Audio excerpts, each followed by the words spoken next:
Halo semuanya dan kakak-kakak sekalian. Jadi aku sebagai Nashwa Niatmaja akan mempresentasikan tentang laporan praktikum acara 4 dan 5. Nah, karena aku ini mau bikin vlog, jadi aku sambil maskeran. Ceritanya em, ini kan pasti ngerjain PTGL tuh pasti udah malam kan. Ya udah sambil maskeran.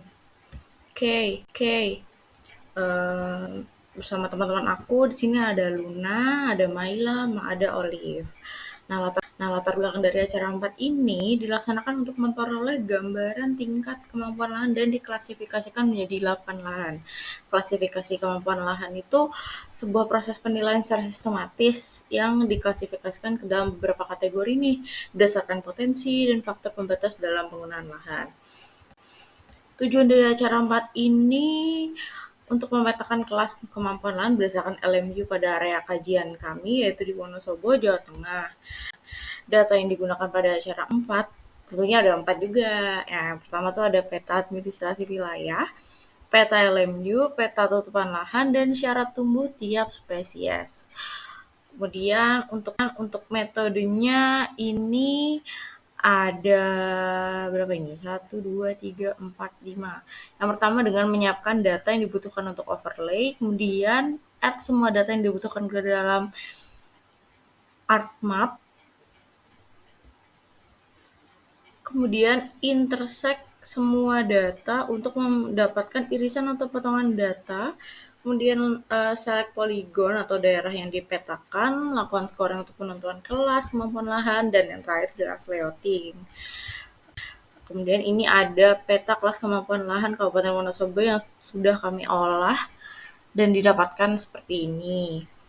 Hasil dan analisis mengungkapkan bahwa ada 8 kategori yang ditetapkan dengan lahan kategori 1 sampai 4 dianggap cocok untuk kegiatan pertanian, sementara lahan 5 sampai 8 dianggap tidak cocok untuk pertanian karena seringkali biaya pengelolaan yang tinggi itu tidak sebanding dengan hasil yang diperoleh. Kemudian yang kedua, data menunjukkan bahwa Wonosobo memiliki potensi yang besar untuk pertanian dengan mayoritas area yang mendukung aktivitas ini. Namun, evaluasi tambahan diperlukan untuk mengidentifikasi tindakan konservasi yang akan mempertahankan dan meningkatkan produktivitas lahan tersebut. Jadi kesimpulannya, berdasarkan praktikum acara 4, analisis kemampuan lahan atau capability yang telah dilakukan dapat disimpulkan bahwa data dari peta LMU, peta TBE, dan kekritisan lahan di Wonosobo mengungkapkan variasi besar dalam kelas kemampuan lahan. Kelas 2 dan 3 cocok untuk pertanian, meski kelas 3 memerlukan konservasi lebih intensif karena keterbatasannya. Kemudian kelas 8 yang lebih luas lebih sesuai untuk konservasi daripada pertanian. Kelas 1, 4, 5, dan 6 meskipun lebih kecil menawarkan berbagai potensi penggunaan lahan. Kelas 1 juga aman dari kerusakan. Kelas 4 cocok untuk tanaman tertentu dengan batasan yang lebih jelas, sedangkan kelas 5 dan 6 lebih baik untuk vegetasi tetap atau sebagai cagar alam. Analisis ini menegaskan bahwa wilayah kajian kami, yaitu Wonosobo, memiliki potensi pertanian yang kuat dengan sebagian besar wilayah mendukung aktivitas pertanian. Oke. Kemudian lanjut di acara 5 nih. Nah, di acara 5 ini ada evaluasi kemampuan lahan. Oke, latar belakangnya itu kemampuan lahan adalah kemampuan pada suatu lahan untuk digunakan sebagai usaha yang paling intensif, termasuk penentuan dan tindakan pengelolaannya. Evaluasi kemampuan lahan dibuat untuk menetapkan jenis penggunaan yang sesuai nih dan jenis perlakuan untuk dapat mempertahankan dan meningkatkan kesuburan tanah. Tujuannya ini ada dua. Yang pertama, tujuan dari praktikum acara 5 yaitu menganalisis kemampuan lahan berdasarkan LMU pada area kajian Wonosobo, Jawa Tengah. Dan yang kedua, menganalisis langkah pengelolaan sesuai kelas kemampuan lahan di area kajian Wonosobo, Jawa Tengah. Data yang digunakan juga ada 4, yaitu peta administrasi wilayah, peta LMU, peta kelas kemampuan lahan, dan peta tutupan lahan. Oke, untuk metodenya ini mirip kayak yang tadi ya. Yang pertama itu dengan menyiapkan data yang dibutuhkan untuk overlay jelas. Kemudian add semua data yang dibutuhkan ke dalam ArcMap. Terus intersect semua data untuk mendapatkan irisan atau potongan data. Lalu diselect polygon seperti biasa. atau daerah yang akan dipetakan, melakukan scoring untuk penentuan kelas kemampuan lahan, dan terakhir melakukan dissolve serta layouting. Kemudian ini merupakan peta LMU Kabupaten Wonosobo yang telah kami buat. Maaf ya, agak batuk. Emang lagi aneh aja. Kemudian ada peta kelas kemampuan lahan Kabupaten Wonosobo dan yang terakhir ada peta tutupan lahan atau TUPLAH Kabupaten Wonosobo pada tahun 2019. Hasil dan analisis acara 5 mengungkapkan bahwa dari hasil analisis ini ditemukan 7 kelas kemampuan lahan, yaitu terdiri dari kelas kemampuan 1, 2, 3, 4, 5, 6, dan 8.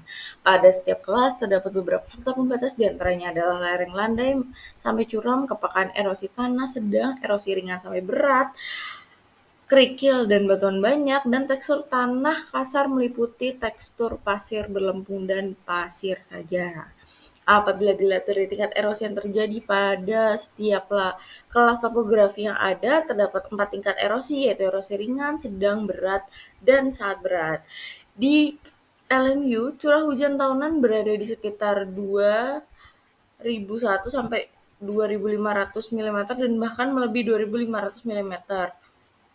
Jenis tanahnya itu beragam, mulai dari inceptisols, andosols, entisols, oxisols, dan utisols yang telah diidentifikasi.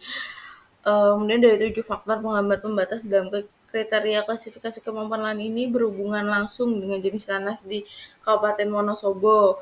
Karena ditemukan kelas kemampuan lahan dengan faktor pembatas kepekaan erosi, tekstur tanah, dan kerikil batu. Kemudian dari acara 5 ini dapat ditarik kesimpulan, ini banyak ya. Pemetaan kapasitas lahan bisa dilaksanakan melalui sistem klasifikasi yang membedakan lahan berdasarkan karakteristik tertentu. Setiap elemen memiliki variasi dalam curah hujan, tipe tanah, dan kemiringan yang semuanya mempengaruhi kapasitas lahan. Yang pertama nih, kelas 1 dirancang untuk pertanian skala besar yang tidak membutuhkan banyak konservasi dengan tujuan mengoptimalkan penggunaan lahan melalui metode pertanian berkelanjutan. Kelas 2 sesuai dengan pertanian yang memerlukan beberapa langkah konservasi tanah seperti pembuatan teras, manajemen air, dan erosi.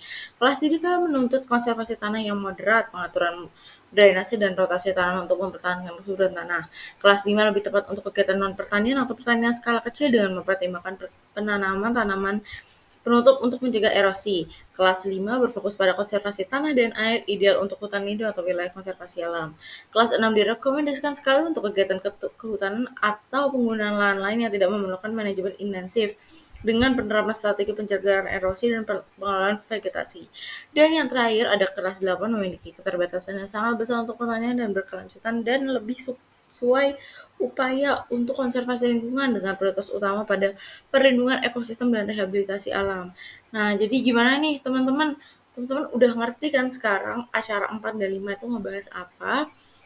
Oke, kalau teman-teman kayaknya ini udah pada ngerti ya, jadi semangat terus karena habis ini kita tinggal satu acara lagi yaitu acara 6. Silahkan ditonton video selanjutnya. Semangat!